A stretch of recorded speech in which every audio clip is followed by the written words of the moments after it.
Andito na po yung mga marites. Pusa.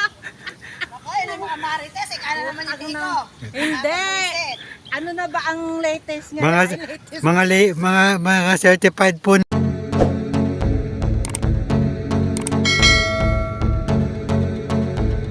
Welcome to my vlog.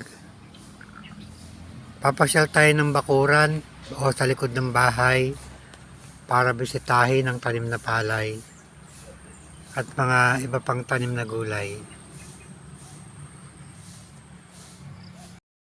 May bunga na ang apple mango. Pinutulan namin ng sanga dahil masyado na ring mataas. Maliliit pa lang siya pero maraming bunga.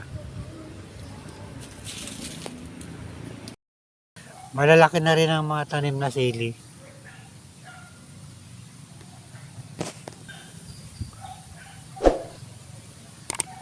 Maraming mga gulay na tanim. Bahay kubo na, halo-halo na gulay. Merong okra, may kamatis, may pepino. Meron ding mga bagong tanim na sitaw.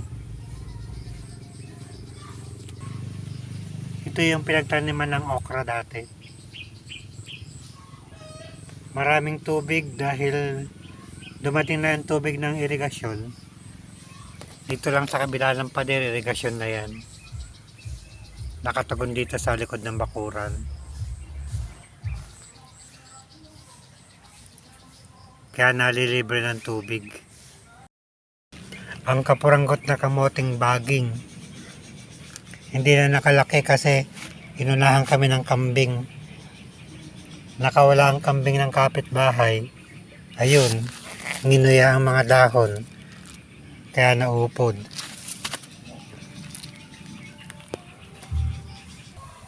Madami pa ding bunga ang ampalaya. Binabalat namin ng bunga para hindi siya masira. Ay malaki ang bunga oh.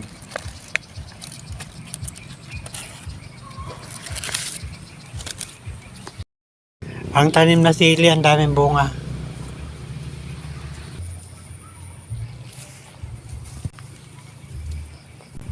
Maliliit pa lang pero malagong ang bunga niya.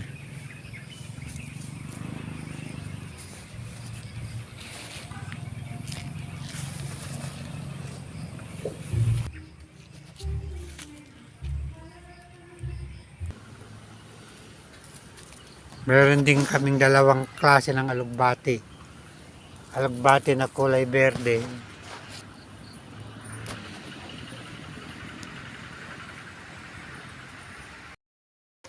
At saka alugbati na kulay violet.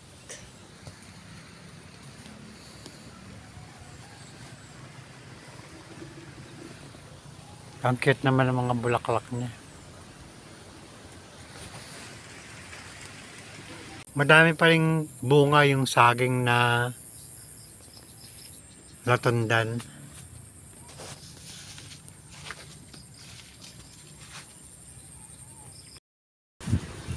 Sagana din sa puso ng saging.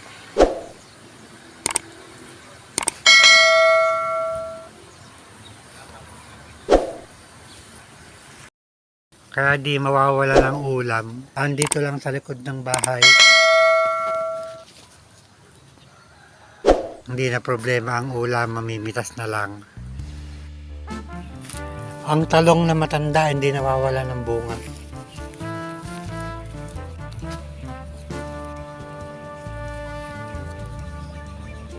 Madaming bunga ang talong.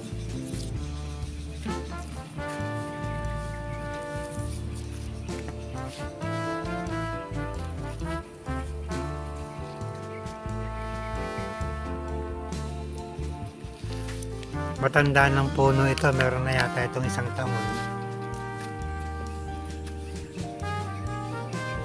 Dire-diretso pa yun ng bunga. Si Don Paquito nakatingala sa malunggay. Nangunguha ng dahon ng malunggay, ihahalo sa pagkain ng aso. Maliit lang na puno pero kapal ng bunga.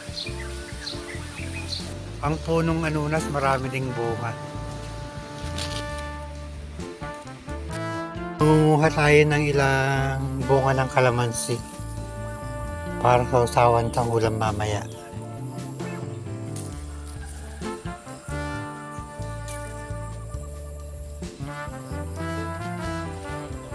Marami pa rin siyang bunga, hindi nawawalan ng bunga. Mangunguha na rin tayo ng ilang pirasong talong. Parang masarap magpirito ng talong.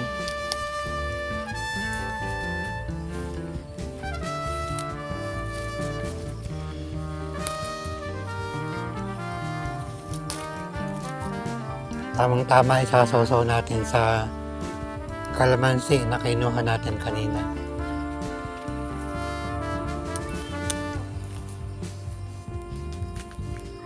Pwede ng ulam to.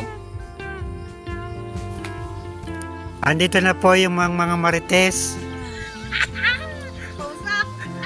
Ay, ng mga marites, ikala naman yung dito. Hindi. Ano na ba ang latest niya? Mga certified po na marites. Ganito ang buhay sa baryo. Puro marites. Puro, mabili. Maraming marites. Latest lang. Pilinyerang mga marites. Manuwang pala to. Ganito kasaya ang buhay dito sa baryo.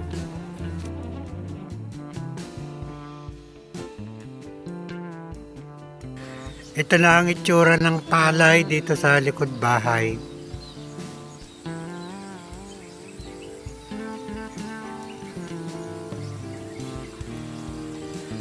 Halos sabay lang siyang itinanim ng palay sa bukid. Parehas lang din sila ng punla.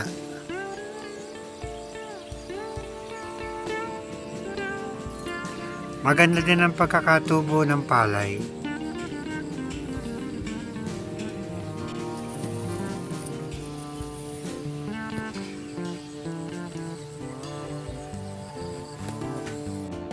Madami na lamang salot na itlog.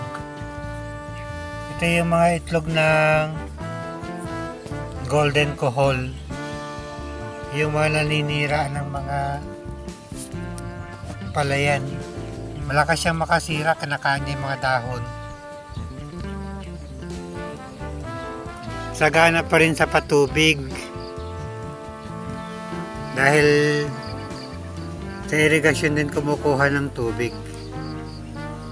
Dito dumadaan ang gagaling doon sa irigasyon. Sa kabila ng puno na yan, irigasyon na yan. Mayroon lang malit na repeat papunta dito sa palayan.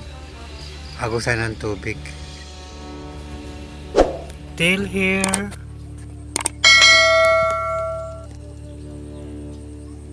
Thanks for watching.